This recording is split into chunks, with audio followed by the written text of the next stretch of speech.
press the bell icon on the YouTube app and never miss another update.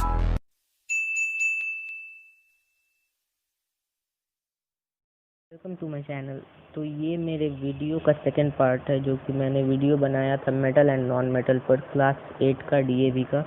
ये उसका second part है। तो अगर आप लोगों ने उसका पहला पार्ट नहीं देखा तो आई बटन से आप लोग देख सकते हैं। तो मैंने उसमें डेंसिटी तक बता दिया था आप लोगों को। तो आज मैं इससे आगे का बताने वाला हूँ, जो कि हार्डनेस, जो कि फिजिकल प्रॉपर्टी है 4th नंबर का, जो कि डीएवी के बुक में दिया हुआ है। तो हार्डनेस में बताया गया है कि मेटल जो होते हैं वो जनरली बहुत ज़्यादा हार्ड होते हैं, और जो नॉन मेटल्स होते हैं वो हार्ड नहीं होते हैं। तो यहाँ पे कुछ एक्सेप्शंस भी दिए हुए हैं, जैसे कि जो सोडियम और पोटेशियम है वो तो मेटल है, हाई रिएक्टिव मेटल्स है, लेकिन ये दोनों के दोनों हार्ड नहीं होते हैं, बहुत ज़्यादा सॉफ्ट होते हैं। इतने सॉफ्ट होते हैं कि हम लोग उसको नाइफ से भी काट सकते हैं, नाइफ या रेजर से काट सकते हैं। और इसमें भी अगर एक एक्सेप्शन है, वो है डायमंड, जो कि नॉन मेटल है लेकिन बहुत ज़्यादा हार्ड होता है। इसको दुनिया का सबसे हार्ड सब्सटेंस बोला जाता है, लेकिन अब कुछ और सब्सटेंसेस को ढूंढा गया है जो कि डायमंड से भी ज़्यादा हार्ड है। उसके बाद बताया गया है लस्टर के बारे में। तो यानी कि मेटल जो होते हैं उसमें एक लस्टर होता है, अपना एक लस्टर होता है, चमक होता है, और जो नॉन मेटल होते हैं उसके पास नहीं होता है, वो डल होते हैं, उसका अपीयरेंस कुछ डल टाइप का होता है। लेकिन उसमें एक एक्सेप्शन बताया गया नॉन मेटल्स का, जो कि है आयोडीन, जिसका अपना लस्टर होता है, नेचुरल लस्टर, यानी कि अपना लस्टर होता है। उसके बाद बताया गया है डू यू नो। तो डू यू नो को पढ़ लेते हैं एक बार। तो यहाँ पे लिखा हुआ है कि on exposure to air for some times metals lose their sign. This is because metals react with various gases present in air and get coated with a thin layer of their oxide, carbonate और sulphide. यानी कि जैसा आप लोगों ने देखा होगा कि आयरन जो होता है उस पर रस्ट टाइप का लग जाता है, जो कि मॉइस्चर की वजह से होता है। ठीक है, तो वही बताया गया यहाँ पर भी कि जो मेटल्स होते हैं उसको अगर हम लोग एयर के कांटेक्ट में रख देते हैं, कम टाइम के लिए नहीं, ज़्यादा टाइम के लिए अगर हम लोग ऐसा करते हैं तो उस पर एक तो पतला सा परत बैठ जाता है, यानी कि कोई कोटिंग हो जाता है, जो कि ऑक्साइड का होता है, कार्बोनेट का होता है, या फिर और भी बहुत सारी चीज़ों का होता है, जो कि गैसेज होते हैं। गैसेज यानी कि एयर में जो गैसेज प्रेजेंट होती है उसके वजह से ये सब कोटिंग हो जाता है, पतला सा लेयर बन जाता है। उसके बाद 6 नंबर में बताया गया है मेलिएबिलिटी। तो मेलिएबिलिटी बोलने का ये मतलब है कि जो मेटल्स होते हैं उसको हम लोग हथौड़े से मार मार के बहुत ही पतला बना सकते हैं, यानी कि बहुत ही पतला सीट जैसा बना सकते हैं। जैसे कि आप लोगों ने एल्युमिनियम फॉइल देखा होगा, वो उसका एग्जाम्पल हो जाएगा। और जो नॉन मेटल होते हैं उसको अगर हम लोग हथौड़े से मारते हैं तो वो आराम से टूट जाएगा, ब्रेक हो जाएगा। उसके बाद बताया गया है डक्टिलिटी। डक्टिलिटी में होता है ये कि जो मेटल्स होते हैं उसको हम लोग स्ट्रेच करके एक तो वायर बना सकते हैं, जैसा कि एल्युमिनियम और कॉपर का वायर आप लोगों ने देखा होगा। सिल्वर का भी वायर नहीं, सिल्वर का तो वैसे महंगा होता है, लेकिन वो भी बहुत अच्छा एग्जाम्पल हो जाता है, बहुत अच्छे से कंडक्ट करता है, बेस्ट कंडक्टर होता है सिल्वर का वायर। हाँ, तो आगे देखते हैं कि एल्युमिनियम और कॉपर हो गया, उसको हम लोग वायर में कन्वर्ट कर देते हैं, जो कि मेटल्स है। और जो नॉन मेटल होता है वो डक्टाइल नहीं होता है, इसीलिए वो लोग वायर में कन्वर्ट नहीं हो पाते हैं और आसानी से टूट जाते हैं। उसके बाद है टेंसाइल स्ट्रेंथ। तो इसमें मेटल्स का स्ट्रेंथ को बताया गया, यानी कि मेटल पर अगर हम लोग बहुत ज़्यादा अमाउंट में कोई भी सब्सटेंस रखते हैं, बहुत ज़्यादा वेट रखते हैं, तो वो लोग टूटता नहीं है। वो लोग या तो कोई पतला सा सीट बन जाएगा या फिर एक तो वायर बन जाएगा। यानी कि टेंसाइल स्ट्रेंथ का पता मेलिएबिलिटी और डक्टिलिटी से चलता है। और टेंसाइल स्ट्रेंथ में बताया गया है कि नॉन मेटल्स जो होते हैं वो उसमें टेंसाइल स्ट्रेंथ बहुत ही कम होता है, यानी कि ना के बराबर होता है, इसलिए वो आसानी से टूट जाता है, टेंसाइल स्ट्रेंथ होता ही नहीं है। खास करके कार्बन फाइबर्स में, कार्बन फाइबर यानी कि डायमंड हो गया, ग्रेफाइट हो गया, और भी बहुत कुछ होता है उसका। यहाँ पे एक डू यू नो दिया हुआ है, तो सबसे पहले उसको देख लेते हैं। तो यहाँ पे सबसे पहले पॉइंट में लिखा हुआ है gold and silver are highly malleable.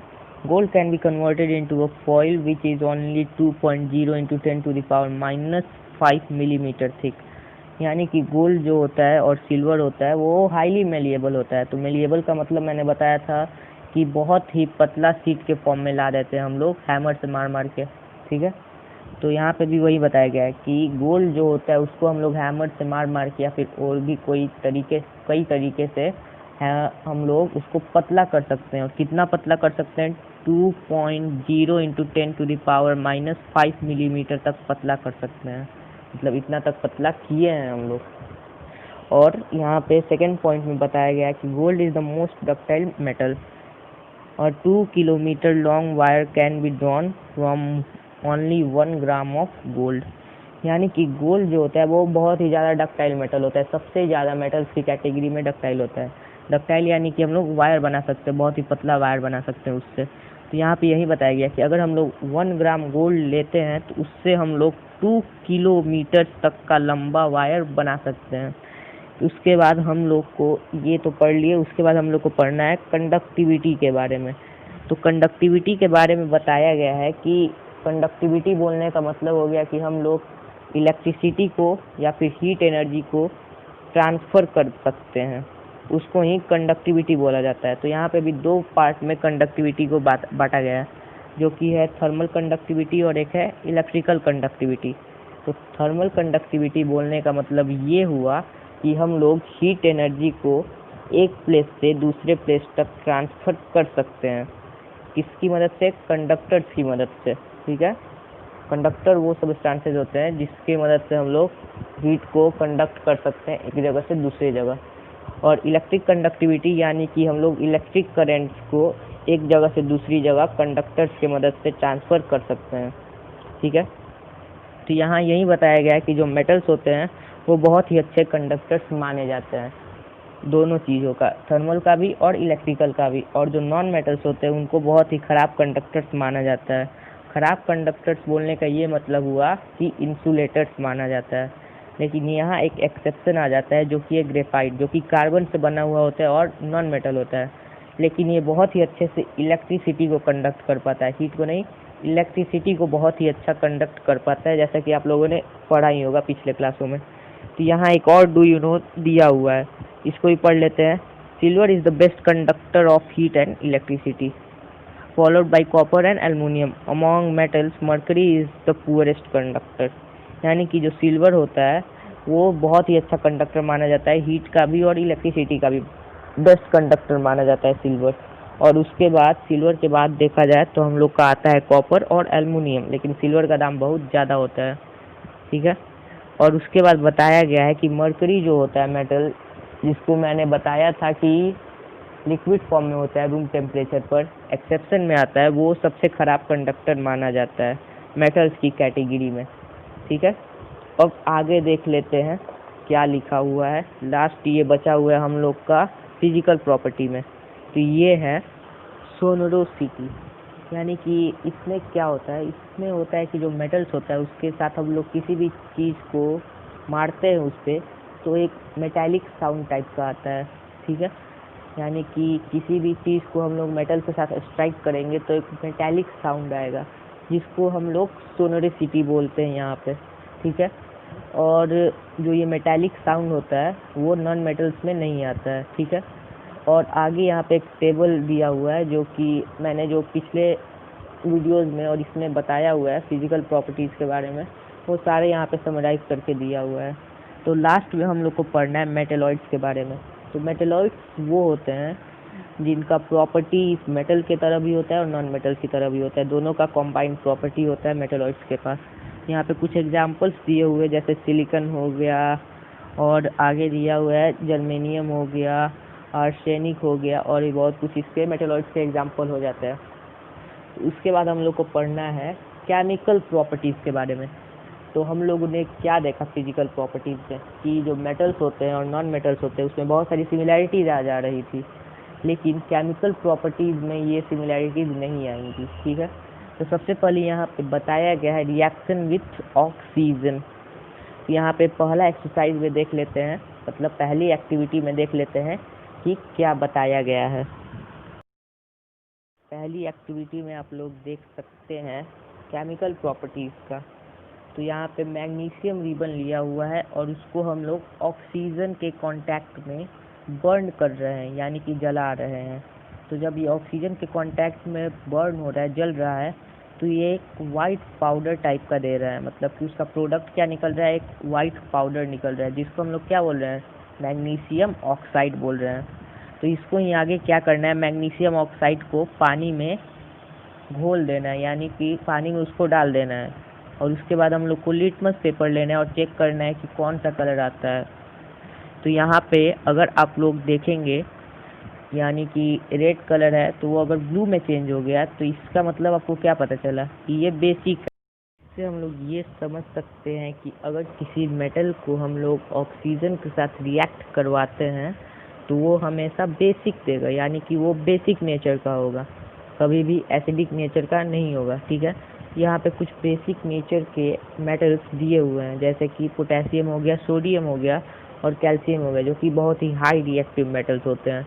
जैसे कि हम लोग ने यहाँ पे देखा कि मैग्नीशियम को हीट करना पड़ता है, लेकिन ऐसे भी कुछ मेटल्स होते हैं जिसको हीट नहीं करना पड़ता है, वो खुद ब खुद ऑक्सीजन के साथ रिएक्ट कर जाते हैं, इसीलिए उसको कहीं और रखा जाता है, एयर के कांटेक्ट से दूर रखा जाता है। तो उसके बाद हम लोग एक और एक्टिविटी दिया हुआ है, एक्टिविटी 6, उसको हम लोग देख लेते हैं। तो यहाँ पे आपको क्या करना पड़ेगा, यहाँ पे आपको चारकोल लेना है। चारकोल जो होता है वो कार्बन का ही एक फॉर्म होता है। तो आप लोग जानते हैं कार्बन नॉन मेटल है, यानी कि हम ये रिएक्शन नॉन मेटल के साथ कर रहे हैं ऑक्सीजन के कांटेक्ट में। तो आपको क्या करना है, चारकोल एक स्पून में लेना है और एक जार टाइप का लेना है, उसमें उस स्पून को रखना है चारकोल के साथ और उस चारकोल को जला देना है। और जो आपने जार लिया था उसको आप लोग ढक देंगे, और ढकने के बाद आपको क्या पता चलेगा, चारकोल जो है वो ऑक्सीजन के साथ जल रहा है। तो उससे क्या होगा, कार्बन डाइऑक्साइड फॉर्म होगा, CO2 फॉर्म होगा। उसके बाद इस CO2 में हम लोग जब वाटर को ऐड करेंगे, हम लोग उसमें पानी डालेंगे, तो आपको क्या मिलेगा, आपको एक एसिड मिलेगा, जो कि कौन सा एसिड होगा, कार्बोनिक एसिड होगा। जब आप लोग CO2 यानी कार्बन डाइऑक्साइड को H2O यानी कि वाटर के साथ कंबाइन कर रहे हैं, रिएक्ट करवा रहे हैं, तो आपको H2CO3 मिलेगा, जो कि कार्बोनिक एसिड है। तो इससे आपको क्या पता चला, इससे आपको ये पता चला कि आप एक लिटमस पेपर लेंगे और उसमें अगर ब्लू है तो वो अगर रेड में चेंज हो गया तो ये एसिडिक को दर्शाता है, यानी कि ये एसिडिक है। तो इससे हम लोग को एक कंक्लूजन मिला कि जो मेटल्स होते हैं वो हमेशा बेसिक होते हैं और जो एसिडिक होते हैं वे नॉन मेटल्स होते हैं। ठीक है, इतना ही बताऊंगा। आगे का मैं किसी और वीडियो में आप लोग को बताऊंगा, जिसमें हम लोग का बचा हुआ सेक्शन जो होगा उसको हम लोग कंप्लीट कर लेंगे, इस चैप्टर को कंप्लीट कर लेंगे। तो अगर आप लोग को ये वीडियो अच्छा लगा तो लाइक, कमेंट, सब्सक्राइब जरूर कर दीजिएगा। Thanks for watching.